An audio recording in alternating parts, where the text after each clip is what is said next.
Alright guys, and we're back. Now, who here wants to call Jade simple? You're allowed to right now. Why would you be allowed to call me simple, you might ask? Well, other than the fact that I do a lot of simple things, I had completely forgotten this was here. Yes, when you come up these stairs where Brad Vicker is waiting for you, there is actually, not a first aid spray, but a green herb waiting for you. And I had completely forgotten that even existed. So that will actually help us getting around the police station a lot faster and a lot safer. Now, I don't remember if there's another one hiding out here. Not.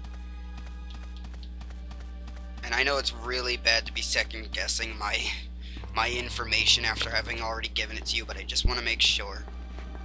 Yes, good, I was right. Like I said, it's been a little while since I played this game. I do remember most of it.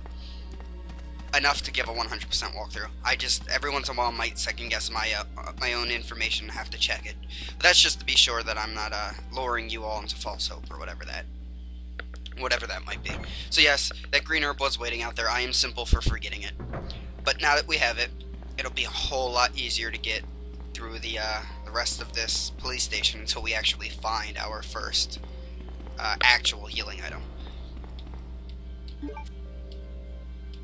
And with this first aid spray, I keep calling it that.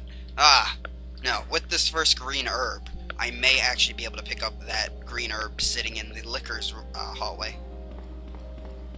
And that'll actually help as well. I'm going to save so I don't have to go through that cutscene again, assuming I do die. But I'd like to believe I will not. I'd like to believe that I will not die, that will be my last death throughout the game. However, with my luck, we know that won't be the case. And it wouldn't be as fun if I went throughout the entire game without dying at least once. So, we'll pick this up again. Should be the same code as usual, S2236.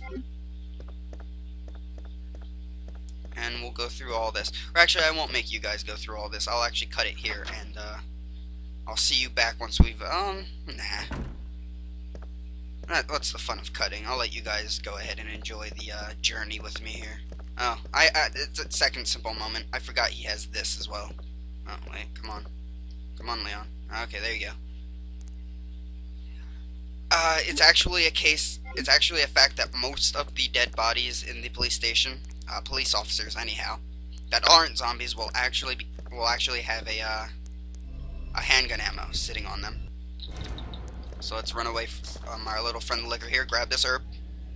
Something tells me I'm going to take damage after this cuts out. Yep, thought so. That's alright. We'll just run away. Ooh, scary. Scary stuff. Okay. And we will use that herb. I actually feel that, yep, that was pretty much null and void there. Defeated the purpose of ever even picking up the herb, because I pretty much just ended up back where I started. So, yay. Yay me. We'll go in here and grab the handgun ammunition again. I know I left the memo back there. I'll pick that up as well. Just to have 100% completion, I'll make sure I pick up all the memos and whatnot. Well, I mean, technically we can't go for a true 100% because I did have to leave those handgun munitions and I believe a note in the city area, the opening, like, little prologue area. But it was all worth it to get the special key. I mean, some people don't enjoy special costumes as much as I do. They find it pointless or whatever. But I actually like it. It adds a little flavor to the game.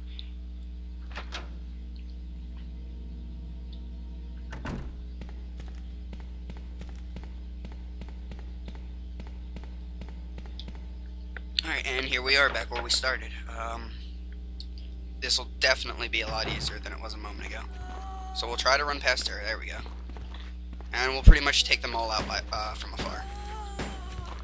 Now this will be one of the few rooms. I might actually clear out every room. I know a lot of people try to preach ammo conservation in games like this, and a lot of games like this, Silent Hill per se, ammo conservation is indeed your friend. However, in Resident Evil, I found that they do give you pretty much plenty of ammo. As long as you know where all of the ammunition caches are, you will never run out, even if you sit back and clear out all of the areas. Now, does this mean you should use all of your most powerful weapons and think you'll be safe? Not on your life. I suggest always saving that last shotgun round or that good magnum clip that you have stored in your inventory. But as far as handgun ammunition goes, you'll be finding a lot of that, if I remember properly. So here we are in our first save room. As traditional Resident Evils go, there will always be an item box and a first aid spray, not a first aid spray. There will always be an item box and a typewriter in these. The typewriters are what you use to save, as you saw earlier in the game. And I'll actually be doing that right now. That's one thing that you will notice I always do. I am a save whore. I am always afraid something bad is going to happen. Thus, I will always be saving.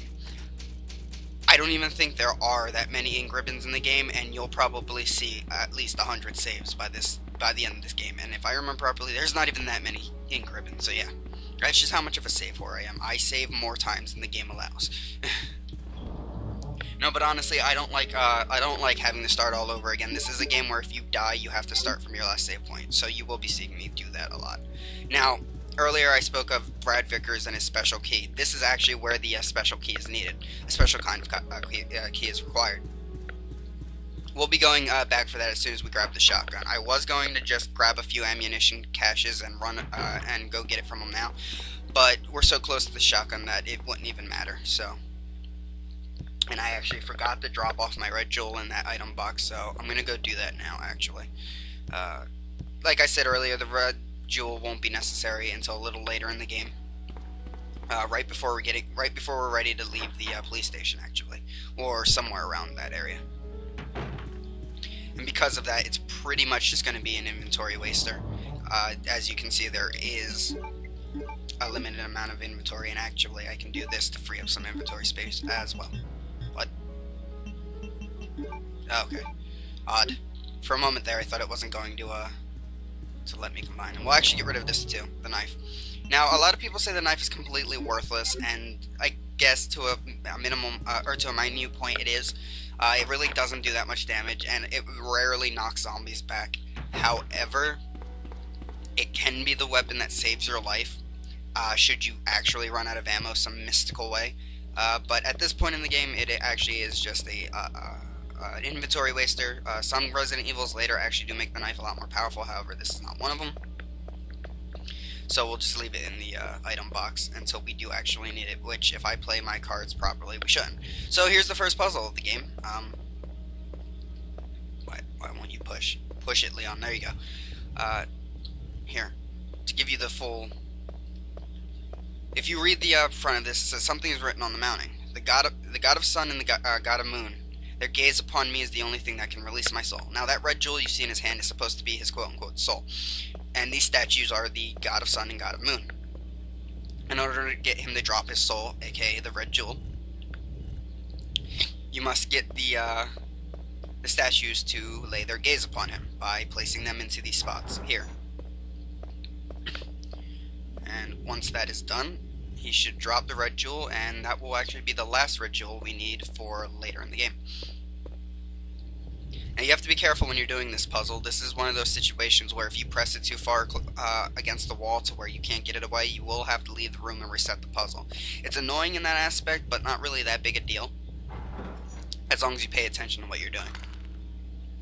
And there we go, we've taken his soul. We are Leon, Eater of Souls. So, we got our second red jewel, and now we'll enter the S.T.A.R.S wing. Now, if I remember properly, there should be a couple of zombies in here. I believe they're slightly stronger than the normal police officer zombies. I don't remember, but it's looking that way. If I remember, these guys actually have a...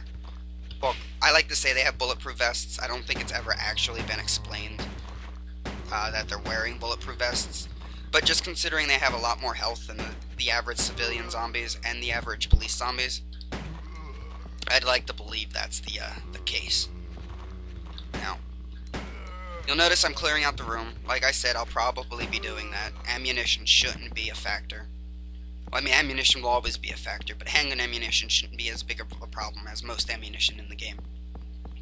So I'll pretty much be using that like candy. And for anyone who doesn't know, I enjoy candy a lot. So I'll be using a lot of ammo. Now, there's an Easter egg in this room. First of all, if you notice, it is the S.T.A.R.S room. So if you look around, we have Chris's desk here. You'll know that by picking up this diary, which is Chris's diary, but we won't do that quite yet. And I believe that's Chris's jacket right there. But we won't be picking up his diary because that'll actually advance the plot. This right here, I believe, is Jill's desk. You can tell that by the little beret there.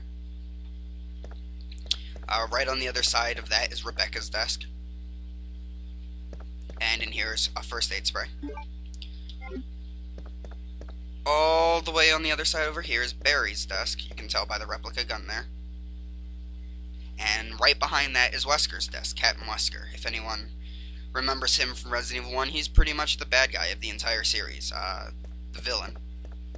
Reoccurring villain, and pretty much my favorite villain of any of the survival horror genres.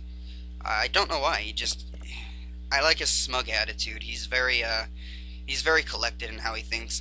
Wesker is just a pretty good villain all around in my books. But I'm actually surprised. This is supposed to be the S.T.A.R.S room, and if I remember properly, there were a lot more S.T.A.R.S members in this. Apparently, this room only shows off the Bravo team, and the Alpha team gets zilch. Absolutely nothing. They get no desks, no office. They're probably stuck down in the basic offices with the normal officers, but I guess that just comes with being a lower grade elite force, I guess. Now, it's trash. Someone must have searched this desk. If you check it just that one time, Wesker's desk, that's all you'll think is there. However, there is a little Easter egg, as I said when we first came into this room. You have to check this desk literally 50 times. I'm not going to make you wait for me to check this desk 50 times, so I'll actually just transition to when I actually find it. But yes, if you check this desk 50 times, you'll actually find a hidden little secret.